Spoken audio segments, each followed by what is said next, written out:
अस्सलाम वालेकुम स्टूडेंट, कैसे हैं आप लोग। अल्लाह से पूरी उम्मीद है कि इंशाल्लाह आप लोग खैरियत से होंगे। आज हमारा जो टॉपिक है, मैं असल में आपको थोड़ा रैंडम लेके चल रहा हूँ। कुछ मेरी अपनी एक स्ट्रैटेजी है। तो आज हमारा जो है, क्योंकि हमारे साथ डिफरेंट सेक्शंस मर्ज हुए थे, आज मैं आपको एक चैप्टर की एक्सरसाइज कराऊंगा जिसमें एमसीक्यूज होंगे और मैच द फॉलोइंग आइटम होगा। उसके साथ मैं आपको उस चैप्टर का रिवीजन भी करवा दूंगा। तो क्या होगा, हम लॉकडाउन में घर बैठ के पिछले टॉपिक को भूल नहीं पाएंगे। मैं आपको इस तरह लेके चलूंगा कि आप पिछले टॉपिक भी रिवाइज करते रहो और हम आगे भी बढ़ते रहे। ठीक है। तो मैं आपको स्क्रीन शेयरिंग पे लेके जा रहा हूं, मेरे साथ रहिएगा। देखिए हमारे पास आज जो मैंने टॉपिक सेलेक्ट किया वो है fundamentals of computer unit 1 chapter 1। इसमें हमने एमसीक्यूज करने हैं और एमसीक्यूज के जरिए मैं आपको, यानी MCQs means multiple choice questions, और उसके जरिए मैं आपको इंशाल्लाह उस चैप्टर का रिवीजन भी करवा दूंगा। तो हम स्टार्ट लेते हैं, हम यहां से आगे बढ़ते हैं। चैप्टर 1 डायरेक्टली मैं एमसीक्यूज पर आ गया हूं। आपने करना क्या, choose the correct answer. Number 1 question हमारे पास है, the device that convert hard copy into soft copy. अब देखिए यहाँ पे हार्ड कॉपी सॉफ्ट कॉपी का कॉन्सेप्ट आ रहा है। हार्ड कॉपी क्या होती है, सॉफ्ट कॉपी क्या होती है। हार्ड कॉपी मींस जो रिजल्ट हमें ऑन पेपर मिलता है, जो रिजल्ट हमें कागज पर मिलता है उसको हम हार्ड कॉपी कहते हैं, और जो रिजल्ट हमें स्क्रीन पर मिलता है उसको हम सॉफ्ट कॉपी कहते हैं। तो यहाँ पे कह रहे हैं हार्ड कॉपी और सॉफ्ट कॉपी का एक कॉन्सेप्ट दे रहे हैं कि वो डिवाइस जो कन्वर्ट करती है हार्ड कॉपी यानी कागज पे रखे हुए आउटपुट को कन्वर्ट करती है सॉफ्ट कॉपी यानी स्क्रीन पे कन्वर्ट कर देती है। तो यहाँ पे हमारे पास चार ऑप्शन है। मैं थोड़ा सा और बता दूं, soft copy hard copy. Hard copy permanent होती है, सॉफ्ट कॉपी टेम्पररी होती है। ठीक है, जब तक स्क्रीन ऑन है वो डिस्प्ले होगा, जैसे स्क्रीन ऑफ कर देंगे वो डिसअपियर हो जाएगा। सॉफ्ट कॉपी नॉन पोर्टेबल होती है, हार्ड कॉपी पोर्टेबल होती है, प्रिंट आउट आप अपने साथ कैरी कर सकते हैं। तो अब यहाँ पे अगर हम करेक्ट आंसर पूछते हैं आप लोगों से, आप लोग एक काम करें, कॉपी पेंसिल लीजिए और अपने पास इनके आंसर्स लिखते जाइए जो आपको करेक्ट आंसर लगता है। और उसके बाद फिर मैं आपसे ये एमसीक्यूज को हम चेक करेंगे और फिर मालूम ये करेंगे किससे कितने मार्क्स आए आउट ऑफ 10। ठीक है। तो नंबर 1, वो डिवाइस जो कन्वर्ट करती है hard copy into soft copy, इसका आंसर या तो प्रिंटर होगा। प्रिंटर क्या होता है, प्रिंटर पे हम पेपर लगाते हैं और कंप्यूटर से डाटा भेजते हैं। तो इट मींस कंप्यूटर जो है वो सॉफ्ट कॉपी उठाता है कंप्यूटर से, प्रिंटर जो है वो सॉफ्ट कॉपी लेता है और हार्ड कॉपी में प्रिंट आउट निकालता है, हार्ड कॉपी फॉर्म में कन्वर्ट करता है। यानी कंप्यूटर प्रिंटर हमसे कंप्यूटर से डाटा लेके और उसको फिर प्रिंट कर देता है पेपर के ऊपर। तो प्रिंटर तो soft copy to hard copy device है। प्लॉटर प्लॉटर भी यही काम करता है, सिस्टम से डाटा उठाता है, कंप्यूटर से डायग्राम उठाता है और कागज पे प्रिंट निकालता है। तो ये भी soft copy to hard copy हुआ। अब बचे स्कैनर और बारकोड रीडर। बारकोड किसी भी प्रोडक्ट पे से, किसी भी बॉटल पे से, किसी रैपर से, किसी शॉपर पे से, किसी पेपर से बार कोड रीड करके अंदर इंफॉर्मेशन भेजता है सिस्टम के पास, डेटाबेस के पास। जैसे इम्तियाज के पास, जो हमारे पास बिलिंग सिस्टम इम्तियाज में, तो वहां पे क्या होता है, बार कोड उठाता है और अंदर डाटा भेजता है। तो वो सॉफ्ट कॉपी में कन्वर्ट एक तरह से कर रहा है, लेकिन बेस्ट जो आंसर है स्कैनर। स्कैनर आप किसी भी डॉक्यूमेंट को, अपना पासपोर्ट, अपना डॉक्यूमेंट, अपना कोई पेपर, उसको आप जो कि कागज के ऊपर हो, पेपर के ऊपर हो, उसको स्कैन करके कंप्यूटर में आप शिफ्ट कर सकते हैं। तो स्कैनर बेसिकली वो डिवाइस है जो सॉफ्ट कॉपी को नहीं, हार्ड कॉपी को कन्वर्ट करता है सॉफ्ट कॉपी में। ठीक है, देखते हैं इसका आंसर क्या है। यस गुड, इसका आंसर है scanner.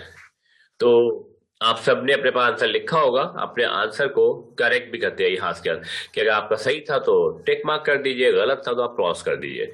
Second question, the volatile memory क्या होती है। वॉलेटाइल मेमोरी, अब हम पहले पढ़ते हैं मेमोरी क्या होती है। मेमोरी जहां पे हम डाटा स्टोर करते हैं। कंप्यूटर की मेमोरी दो टाइप्स की होती है, एक इंटरनल एक एक्सटर्नल। जो कंप्यूटर की इंटरनल मेमोरी होती है जिसको हम कहते हैं रैम एंड रोम, वो कहलाती है प्राइमरी, उसको हम प्राइमरी का नाम भी देते हैं। और जो कंप्यूटर को हम अलग से प्रोवाइड करते हैं, जैसे हार्ड डिस्क हो गई, सीडीज हो गई, यूएसबी हो गई, इन सबको हम कहते हैं external memory, secondary memory. Internal memory में रैम एंड रोम दो पार्ट्स होते हैं, जिसमें रैम जो होती है वो टेम्पररी मेमोरी होती है। जब तक हमारे पास कंप्यूटर ऑन है वो डाटा रखती है, और जैसे ही कंप्यूटर ऑफ होता है रैम अपने अंदर से डाटा लॉस कर देती है। तो इसीलिए हम रैम को कहते हैं वॉलेटाइल मेमोरी, और रोम को हम कहते हैं नॉन वॉलेटाइल मेमोरी यानी परमानेंट मेमोरी। तो अगर यहाँ हम आंसर देखते हैं, the volatile memory is permanent, क्या ये परमानेंट होती है? No. Loses information contents, loses contents as the power is disconnected, ये वो मेमोरी जो कि डाटा लॉस कर जाती है जब पावर डिस्कनेक्ट हो जाती है। Number third, possesses large storage, वो जो बहुत ज्यादा डाटा अपने अंदर रखती है। No. Manages hardware resources, no. हमारे पास जो ऑप्शन है वो बी ऑप्शन है कि ये वो है जब पावर डिस्कनेक्ट होती है, हमारा कंप्यूटर ऑफ हो जाता है, तो वॉलेटाइल मेमोरी अपने अंदर से डाटा लॉस कर देती है।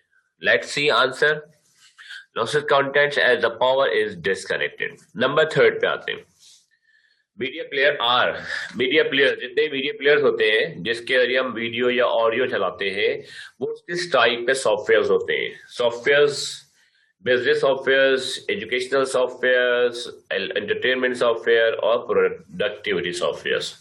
देखिए, वो सॉफ्टवेयर जो बिजनेस पर्पस के लिए यूज किए जाते हैं उनको हम कहते हैं बिजनेस सॉफ्टवेयर। एंटरटेनमेंट के लिए सॉफ्टवेयर यूज किए जाते हैं, जैसे हमारे कोई हम गेम खेल रहे हैं, लेट सपोज हम कोई वीडियो प्ले कर रहे हैं, हम सॉन्ग प्ले कर रहे हैं, तो उन सॉफ्टवेयर्स को हम कहते हैं एंटरटेनमेंट, जो हमारी एंटरटेनमेंट के लिए होते हैं। एजुकेशनल सॉफ्टवेयर्स जो एजुकेशन बेस्ड सॉफ्टवेयर होते हैं, जिनके थ्रू हम अपनी एजुकेशन को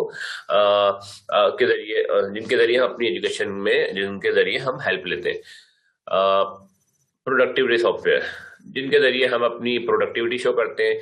for example Excel, Word, PowerPoint, इनको भी हम काउंट करते हैं प्रोडक्टिविटी सॉफ्टवेयर के अंदर।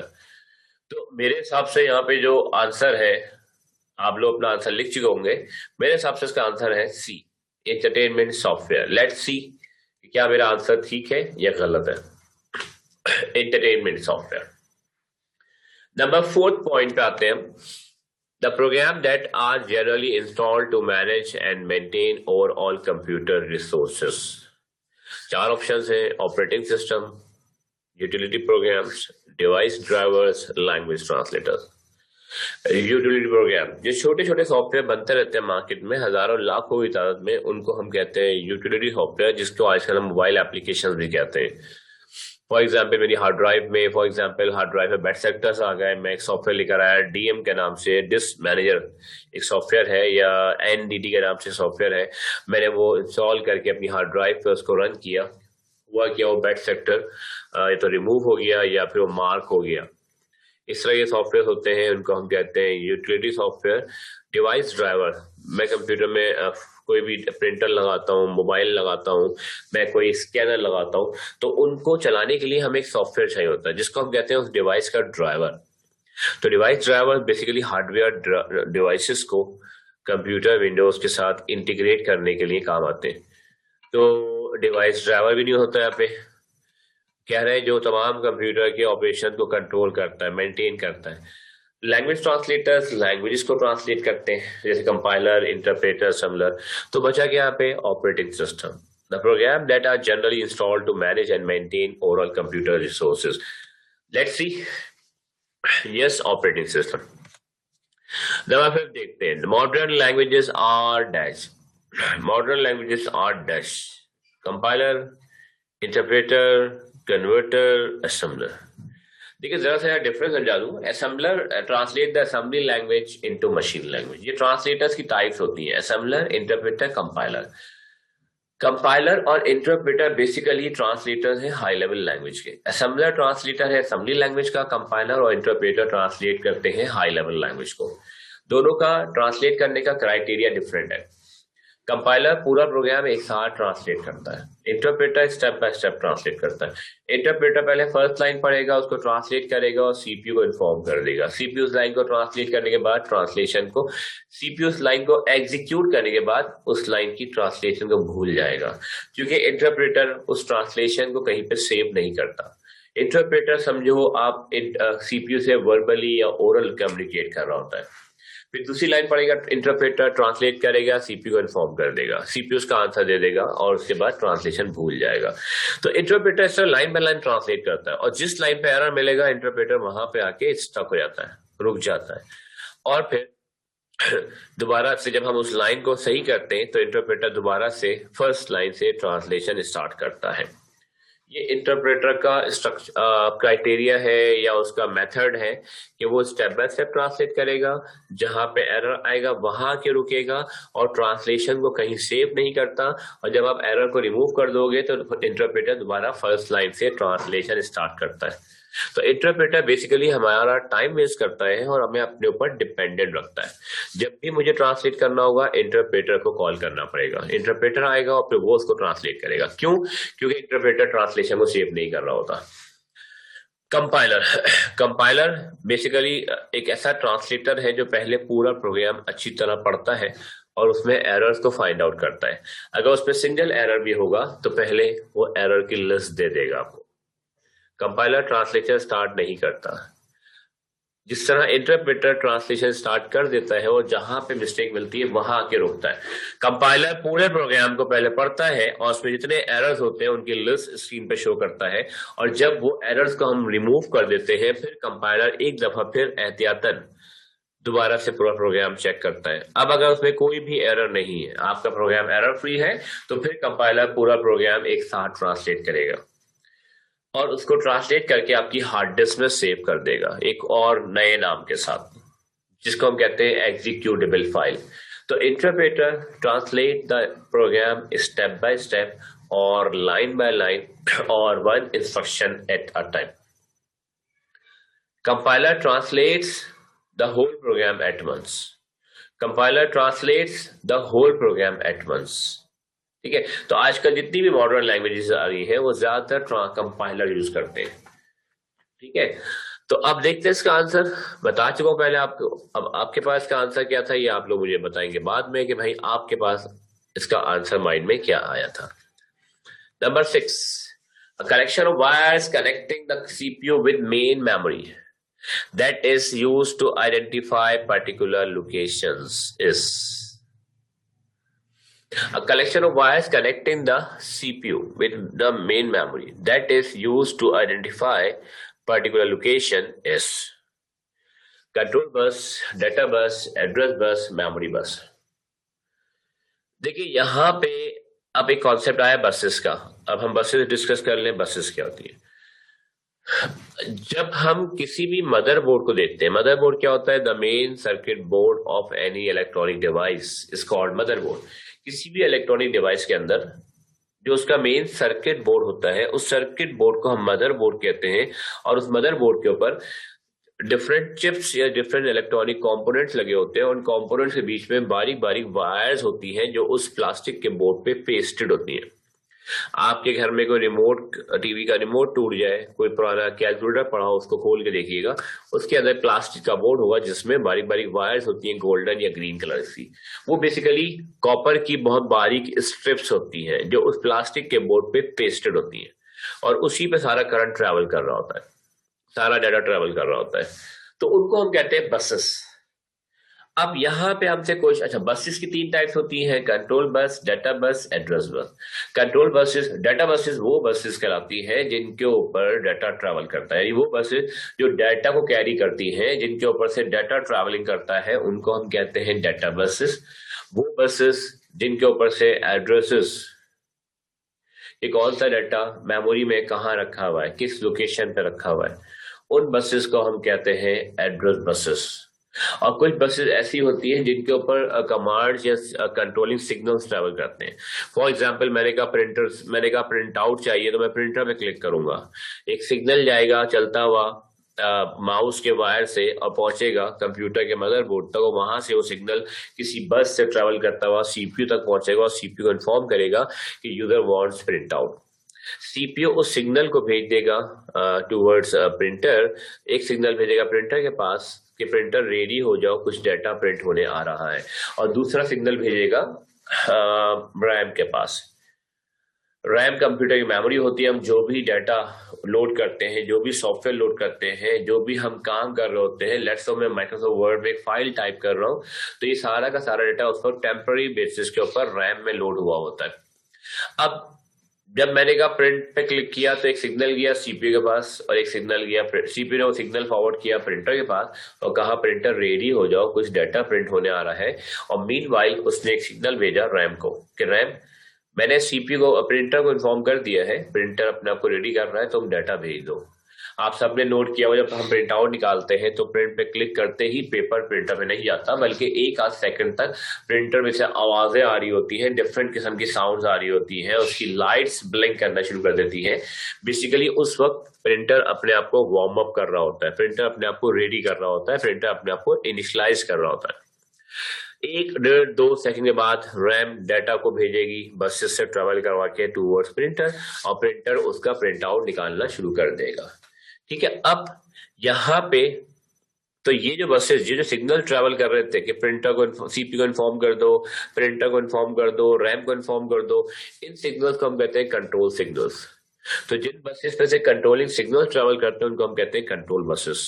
अच्छा, मैंने बता दिया डाटा बसेस क्या होती है, जिन पे डाटा ट्रेवल करता है, जिनके ऊपर से एड्रेसेस ट्रेवल करते हैं उनको हम कहते हैं एड्रेस बस, और जिनके ऊपर से कंट्रोल बस ट्रेवल करती है उसको हम कहते हैं कंट्रोलिंग सिग्नल्स ट्रेवल करते हैं उनको हम कहते हैं कंट्रोल बस।